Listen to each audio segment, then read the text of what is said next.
ये कहानी है भविष्य की, जब हम इंसान बिल्कुल आज की ही तरह रहते हैं। हमने साइंस की दुनिया में कोई भी ज्यादा तरक्की नहीं की है, यहाँ तक कि आज भी हम इंसानों को कैंसर का इलाज नहीं मिला। लेकिन फिर डॉक्टर विल नाम के एक साइंटिस्ट पूरी इंसानी जाति का तख्ता पलट कर देता है। वो आर्टिफिशियल इंटेलिजेंस और ह्यूमन कॉन्शियसनेस को मिलाकर नैनो टेक्नोलॉजी की मदद से वो सब भी कर सकता है जो कि कभी किसी इंसान ने नहीं सोचा था। इंसान के बूढ़े होने और मरने की वजह हमारे बॉडी के सेल्स का डेड होना होता है, लेकिन वो ऐसा तरीका खोज निकालता है कि अब इंसानों के डेड सेल्स को वो अपने डिजिटल फॉर्म से भी रीजनरेट कर सकता है। साथ ही पूरी पृथ्वी को फिर से सुनहरा हरा भरा बनाने का भी प्रयास करता है। लेकिन इंसानों की एक खासियत रही है कि जो चीज उनके समझ नहीं आती, जो चीज उनके सोच के परे होती है, तो वो उस चीज को जाने उस चीज को खतरा मानकर उसे खत्म करने पे तुल जाते हैं, जिससे इंसानी जाति हमेशा एडवांसमेंट से वंचित रह जाती है। यही सब इंटरेस्टिंग कहानी है आज की हमारी इस मूवी की। वीडियो को पूरा देखें तभी जाकर आपको इस मूवी की कहानी समझ आएगी, क्योंकि इस मूवी की एंडिंग आज भी 80% लोग नहीं समझ पाए। कहानी की शुरुआत में हमें मैक्स नाम के एक आदमी को दिखाया जाता है जो कि एक बंजर पड़े घर में कुछ छानबीन कर रहा है। यहाँ पर हर एक चीज तबाह हुई पड़ी है। जब वो बाहर गार्डन में जाता है तो उसे वहाँ पर सनफ्लावर्स का पौधा दिखता है। वो उस सनफ्लावर को बड़े गौर से नोटिस करता है, जिससे पानी की बूंद नीचे टपक जाती है। और अब हमें 5 साल पहले के समय को दिखाया जाता है। ये सीन इस मूवी का एंडिंग सीन होता है, लेकिन इसी सीन में इस मूवी का क्लाइमेक्स छिपा हुआ है। अब 5 साल पहले के समय में हमें डॉक्टर विल कार्टर और उसकी पत्नी इवेलिन कार्टर को दिखाया जाता है। ये दोनों पति पत्नी साइंटिस्ट होते हैं और इनका मकसद होता है कि ह्यूमन कॉन्शियसनेस को आर्टिफिशियल इंटेलिजेंस के साथ मर्ज करना, जो कि आज तक कोई भी नहीं कर पाया, क्योंकि हमें खुद नहीं पता कि हमारी कॉन्शियसनेस काम कैसे करती है। विल अभी अपने गार्डन के चारों ओर कॉपर फेंस को तैयार कर रहा है ताकि वो अपनी पत्नी इवेलिन के साथ बिना किसी भारी दुनिया के इंटरेक्शन के समय बिता पाए। अब इसके बाद विल और इवेलिन एक शो के लिए तैयार हो रहे हैं, जहाँ पे पूरी दुनिया की साइंटिफिक कम्युनिटी उनके आर्टिफिशियल प्रोग्राम के बारे में जानेगी। अब मैक्स भी इवेलिन और विल को ज्वाइन कर लेता है। स्टेज पे जाके इवेलिन सबको बताती है कि उसका मात्र एक सपना है कि पूरी दुनिया से उसे पॉल्यूशन और ग्लोबल वार्मिंग को हटाना है, ताकि पृथ्वी फिर से पहले की जैसी हरी भरी हो सके।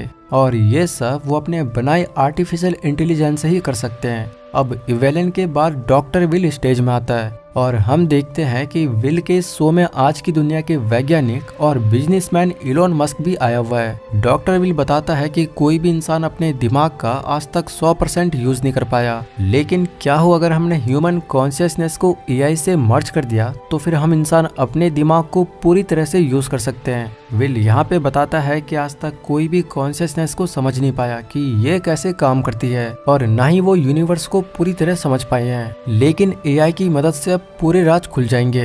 वो नैनो टेक्नोलॉजी की मदद से पूरी दुनिया को जैसा चाहे वैसा बना सकते हैं, यानी कि इंसान अब एक भगवान की तरह हो जाएगा, जिसके हाथों में सब चीजों का कंट्रोल होगा। पूरे देश में कई सारे इंस्टीट्यूट और लैब्स में इस प्रोजेक्ट को लेके काम चल रहा है और वो जल्द ही इसमें सफल भी हो जाएंगे। इसी पल हमें दूसरी तरफ दिखाया जाता है कि देश भर में जहाँ भी आर्टिफिशियल इंटेलिजेंस के सेंटर होते हैं, सबको डिस्ट्रॉय कर दिया जाता है। और ये काम रिफ्ट नाम की एक ऑर्गेनाइजेशन कर रही है, जिनके लोग टेक्नोलॉजी के सख्त खिलाफ होते हैं, क्योंकि इन्हें लगता है कि भगवान दुनिया को जैसे चला रहे हैं वैसे कोई और नहीं चला सकता। एआई की वजह से सारे रिलीजियस ग्रुप एआई के खिलाफ होते हैं और देश भर में कई सारे एआई सेंटर्स और लैब्स को तबाह कर देते हैं। अब विल जैसे ही अपना शो खत्म करता है तो शो के बाहर ही उसे रिफ्ट का कोई आदमी गोली मार देता है, लेकिन खुशकिस्मती से विल की जान बच जाती है, क्योंकि वो गोली उसे छू के गई थी। विल से मिलने के लिए जोसेफ नाम का एक आदमी एफबीआई एजेंट बुकैनन के साथ यहाँ पे आता है और विल को जानकारी देता है कि देश भर की सारी एआई लैब्स को रिफ्ट ने तबाह कर दिया है, जिससे उनकी सारी रिसर्च तबाह हो चुकी है।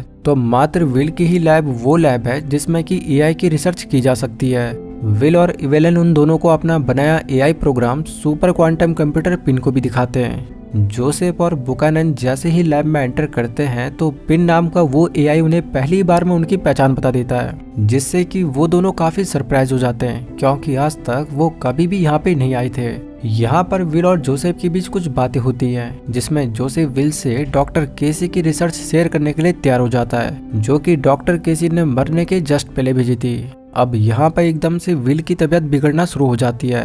रात को विल की तबीयत और भी ज्यादा खराब हो जाती है और उसे हॉस्पिटल में एडमिट कर दिया जाता है, जहाँ पे डॉक्टर उन्हें बताता है कि जो गोली विल को लगी थी वो पोलियम नाम के एक रेडियो एक्टिव एलिमेंट से बनी थी, जिससे कि रेडियो एक्टिव पॉइजनिंग होती है। इसीलिए विल के पूरे शरीर में जहर फैल गया है और अब विल के पास 1 महीने से ज्यादा टाइम नहीं है, क्योंकि ये जहर ब्लड स्ट्रीम तक पहुंचने के बाद किसी भी तरीके से नहीं निकाला जा सकता। ये सुनने के बाद विल और इवेलिन अब काफी निराश हो जाते हैं और इवेलिन अब विल को घर पर ही रखती है। यहाँ पे विल इवेलिन को डॉक्टर केसी नाम के एक साइंटिस्ट की रिसर्च पता करने के लिए कहता है, जो कि विल की ही तरह एआई और कॉन्शियसनेस पे काम कर रहे थे, लेकिन रिफ्ट के किए गए धमाकों में उनकी भी मौत हो गई है। इवेलिन जब डॉक्टर केसी की रिसर्च देखती है तो उसे मालूम पड़ता है कि डॉक्टर केसी भी कॉन्शियसनेस के वर्किंग प्रोसेस को समझ नहीं पाए थे, लेकिन उन्होंने कॉन्शियसनेस को कॉपी करने का तरीका ढूंढ लिया था। रिसर्च पेपर पे वो पाती है कि डॉक्टर केसी ने अपना कॉन्शियसनेस कॉपी करने का तरीका एक बंदर पे भी टेस्ट किया था, यानी कि उस मंकी की कॉन्शियसनेस को वो कंप्यूटर पे अपलोड करने में काफी हद तक कामयाब हुए थे।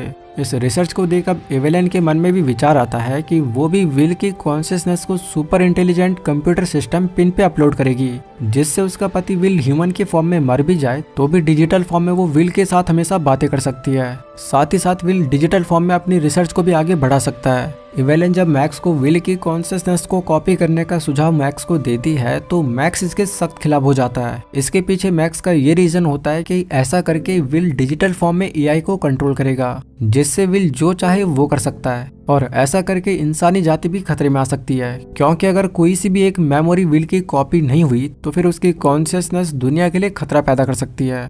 यहाँ पर मैक्स हमेशा से एआई के एडवांसमेंट के खिलाफ ही होता है, लेकिन इवेलिन विल को किसी तरह मना लेती है और अब विल की कॉन्शियसनेस को सुपर क्वांटम कंप्यूटर पे अपलोड करने का काम इवेलिन और मैक्स शुरू कर देते हैं। वो कई सारे इक्विपमेंट से विल के ब्रेन की activity, memories, way of thinking, thoughts और भी कई सारा कुछ कंप्यूटर पे रोज अपलोड करना शुरू कर देते हैं। विल का मरने का टाइम अब हर बीतती दिन नजदीक आ रहा था और एक दिन आखिरकार रेडियो एक्टिव पॉइजनिंग से विल की मौत हो जाती है। विल का अंतिम संस्कार करने के बाद इवेलिन और मैक्स फिर से अपनी रिसर्च को कंटिन्यू करते हैं। इन्होंने विल की कॉन्शियसनेस को तो सिस्टम पे अपलोड कर दिया है, लेकिन अब तक भी विल का कोई भी मैसेज इन्हें रिसीव नहीं हो रहा है और इन्हें लगता है कि इनका ये एक्सपेरिमेंट फेल हो गया है। ये कंप्यूटर सिस्टम को शट डाउन करने ही वाले होते हैं कि तभी यहाँ पे मॉनिटर पे एक मैसेज आता है। इवेलिन ये देख काफी खुश हो जाती है, लेकिन मैक्स अब सदमे में होता है, क्योंकि उसे लगता है कि वो विल का नहीं बल्कि एआई का मैसेज है और एआई उनके माइंड और बाकी सिस्टम को मैनिपुलेट कर रहा है। विल इवेलिन से स्पीकर के सहारे बात करता है और इवेलिन के साथ बिताए पलों को भी याद करता है। विल यहाँ पे कहता है कि उसे और भी ज्यादा एक्सपेंड होने की जरूरत है, तो इवेलिन एक नया प्रोसेसर इस सिस्टम पे लगाए। साथ ही वो इंटरनेट से भी कनेक्ट होना चाहता है ताकि वो वर्ल्ड के एजुकेशनल डाटा और फाइनेंशियल डाटा को भी एक्सेस कर पाए। बेसिकली यहाँ पे विल की डिजिटल फॉर्म यहाँ पर बहुत ही ज्यादा पावरफुल होना चाहती है, लेकिन मैक्स अभी भी इवेलिन को समझाता है कि वो विल नहीं है बल्कि वो एआई प्रोग्राम पिन है। मैक्स और इवेलिन के बीच बहस हो जाती है और इवेलिन गुस्से में मैक्स को यहाँ से जाने के लिए कह देती है। मैक्स यहाँ से निकल जाता है और एक बार में ड्रिंक करने लगता है। इसी पल ब्री नाम की एक लड़की उसके पास आती है, जो कि मैक्स से एआई और टेक्नोलॉजी के बारे में बात करती है। ब्री नाम की ये लड़की कोई आम लड़की नहीं है, बल्कि यही रिफ्ट ऑर्गेनाइजेशन यानी एंटी टेक मेंबर्स की लीडर होती है।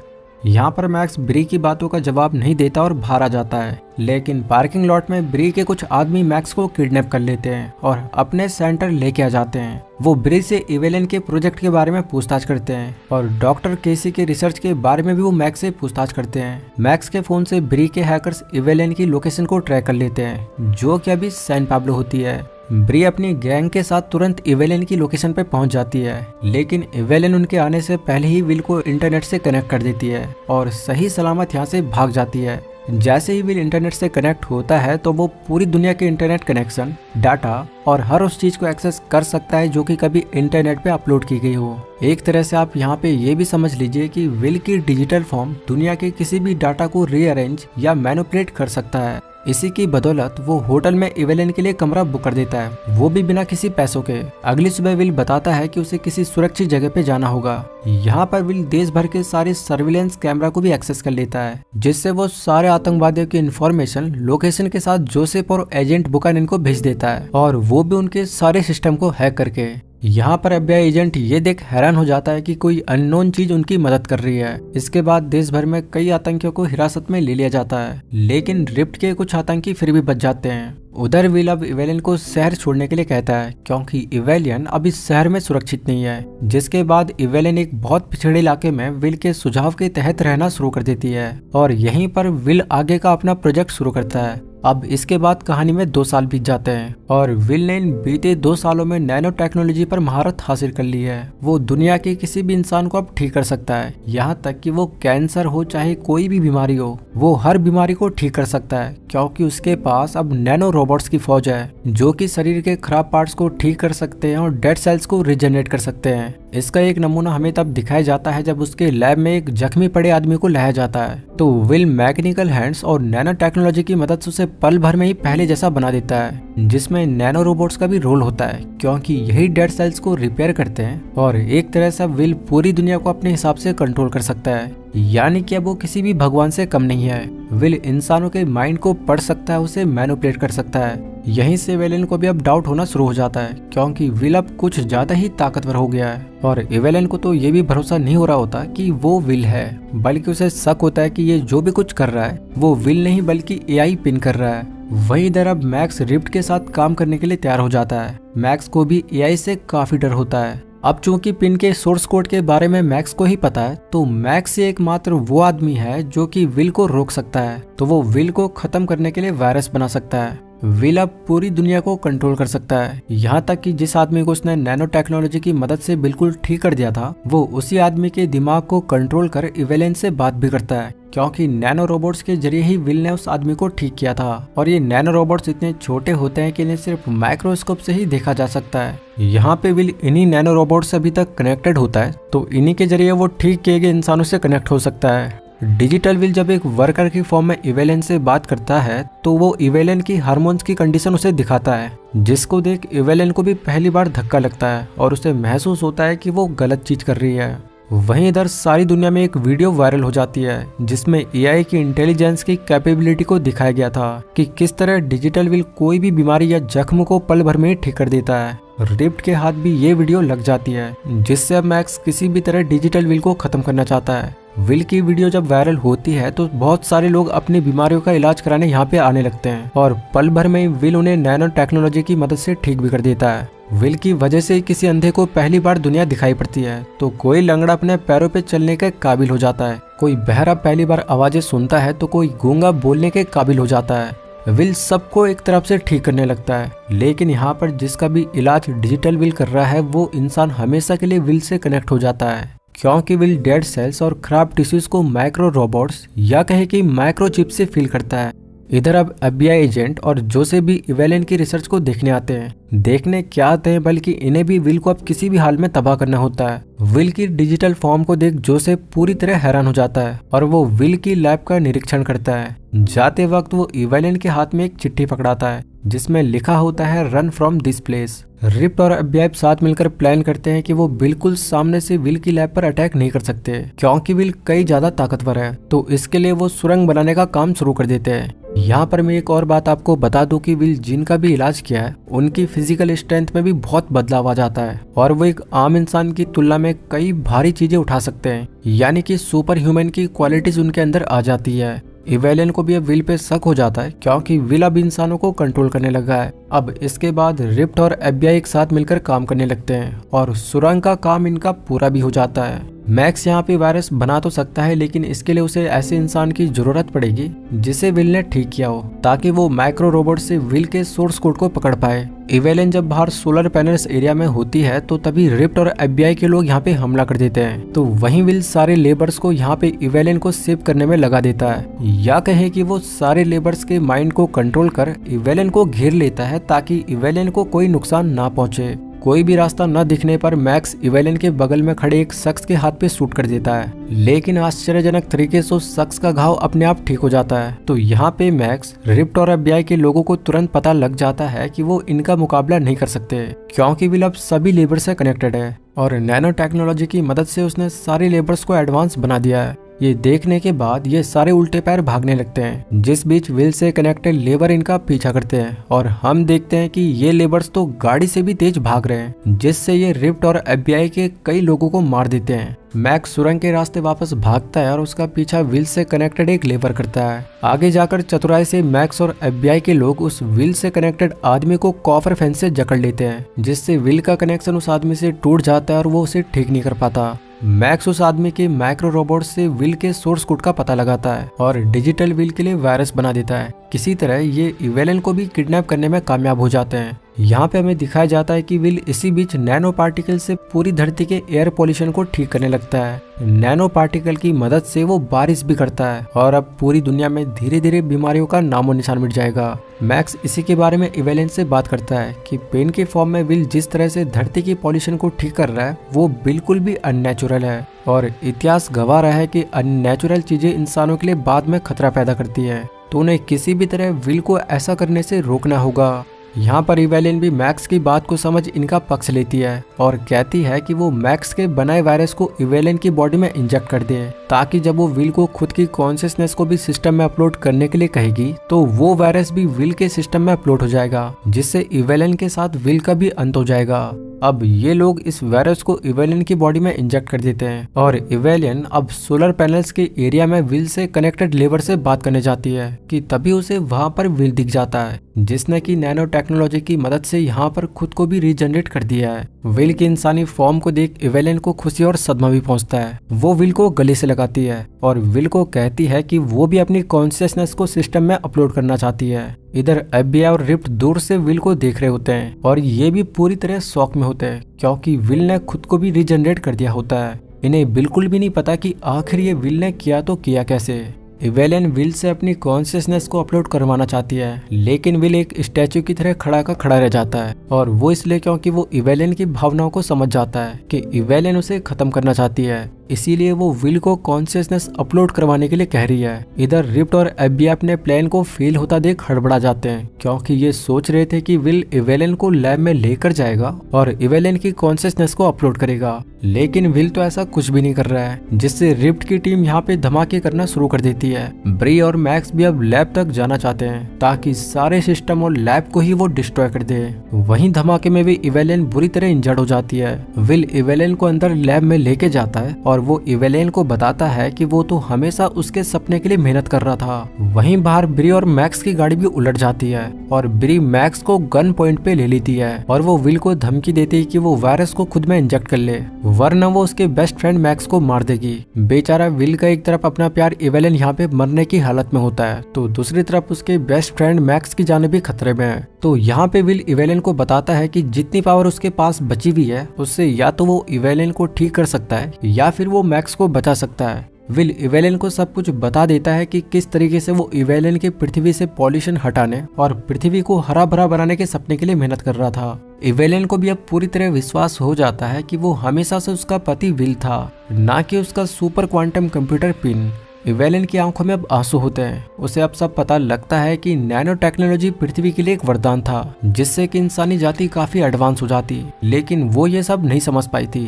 तो अब उसे काफी पछतावा होता है। विल यहाँ पे मरते मरते उसे कहता है कि वो अपने गार्डन को याद करे जहाँ पर उन्होंने प्यार के पल बिताए थे। यहाँ पे इवेलिन मैक्स को बताती है कि ये जो भी कुछ हो रहा है वो उन दोनों की वजह से हो रहा है और उन दोनों की ही वजह से भी मैक्स की जान खतरे में आ चुकी है। तो इवेलिन कहती है कि वो उस वायरस को अपने सिस्टम में अपलोड कर दे, यानी कि इवेलिन की कॉन्शियसनेस को। अब इसके बाद विल अपने प्यार के लिए ऐसा ही करता है और वो उस वायरस को सिस्टम में अपलोड कर देता है, जिससे ब्री मैक्स को यहाँ पे छोड़ देती है। मैक्स जब अंदर आता है तो वो विल और इवेलिन को बेड पे मरा हुआ देखता है। वायरस अपलोड होते ही पूरी दुनिया का इंटरनेट कनेक्शन ठप पड़ जाता है और ये इसलिए क्योंकि विल पूरी दुनिया के इंटरनेट कनेक्शन से कनेक्टेड था और इस तरह यहाँ पे इवेलिन और विल का अंत हो जाता है और इंसानी जाति एडवांस बनने से चूक जाती है। यहाँ पर एक चीज तो पक्का है कि विल जैसे साइंटिस्ट को देखकर आपको निकोलस टेस्ला की भी याद आएगी, क्योंकि निकोलस टेस्ला भी ऐसे ही खतरनाक साइंटिस्ट इंसानी जाति में पैदा हुए थे।